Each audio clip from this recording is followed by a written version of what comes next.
What are you going to do? What are you going to do? What are you going to do? What are you going to do? I think the story of compassion is an amazing story of what God can do when one person is willing to be obedient to what God lays on his heart. Let me explain. You got to go way back. It's an amazing heritage we have, but it began with one man. His name was Everett Swanson. He was a pastor, an evangelist in Chicago. He was invited to go speak to the troops in Korea during the conflict. And he had never been out of the country, and Korea was the other side of the world. He was far, far from home. And although it's an amazing, noble story now, it didn't begin so noble. It began with a petty theft. Everett Swanson, in one of his first days in the country, a little boy from the street grabbed his winter coat and ran off with it. And being a man from Chicago and accustomed to crime, well, he chased the little guy.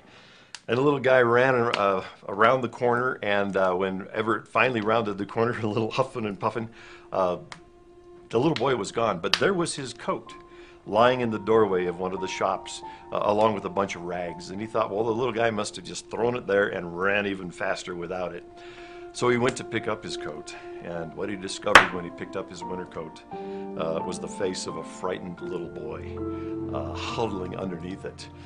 And he was a thin little boy. His teeth were chattering, and next to him, the other rags suddenly came to life as well, and he discovered that here was a whole doorway, a group of little children all huddled underneath these rags, trying to keep warm in the midst of the bitter, bitter cold of Korea.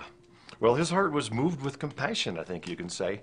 And the first thing he did was go back to the restaurant that he had been in, and he got soup, and he came and he gave it to these half a dozen little children that were shivering there in the cold. And he went and he got blankets and did what he could. He couldn't sleep that night. He was troubled. He was praying for the children, and he got up early in the morning before the sun came up. Went back to see how the little ones were. And as he approached the doorway, he discovered something that really troubled him. There was a huge, big truck there, and there were soldiers there, and the soldiers had gone down into the little doorway, and they had shaken each one of these little piles of rags, and they were looking to see who didn't make it through the night.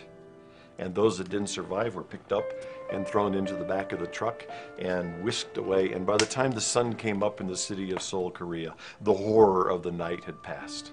The children had shared with each other the only thing they had to give to one another, which was their body warmth. But as the truck went on down the road, he realized it's not just this doorway, it's that doorway and that doorway and that doorway. And he discovered from the people that these were the children whose parents had been killed in the war and had no place to go. The only thing they had for each other was their own warmth. The government was overwhelmed with the war. It was a poverty-stricken nation. The church virtually didn't exist back in those days. There was only 400,000 Christians in all of South Korea. Well, his time there was just a short few days in Korea as he preached to the troops, led many of them to Christ, if I remember Everett Swanson properly. But it was time to go, and he climbed on the airplane to head back to Chicago. And as this big man of God, with his heart so broken and so full, climbed on that plane to fly back, the engines began to drone in his ear, and then they began to form rhythms in his ear, and then they began to form words in his ear. And what he was hearing as he flew along was, so what are you going to do?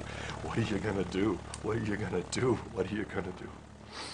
He listened to that all the way back through, and when he got to Chicago, he knew that he had to do something. One of the very first things he did was tell one of his friends about what he had seen, the horror of it all, these frightened little frozen children.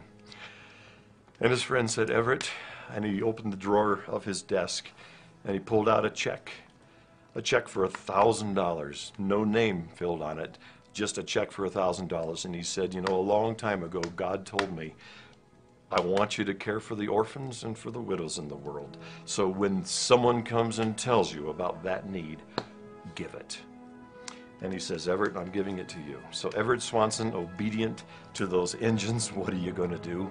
The first person he told about it gave him $1,000, and Compassion International was born. He listened to the engines, what are you going to do? What are you going to do? What are you going to do? That was more than 50 years ago. The question for us today is, what are we going to do?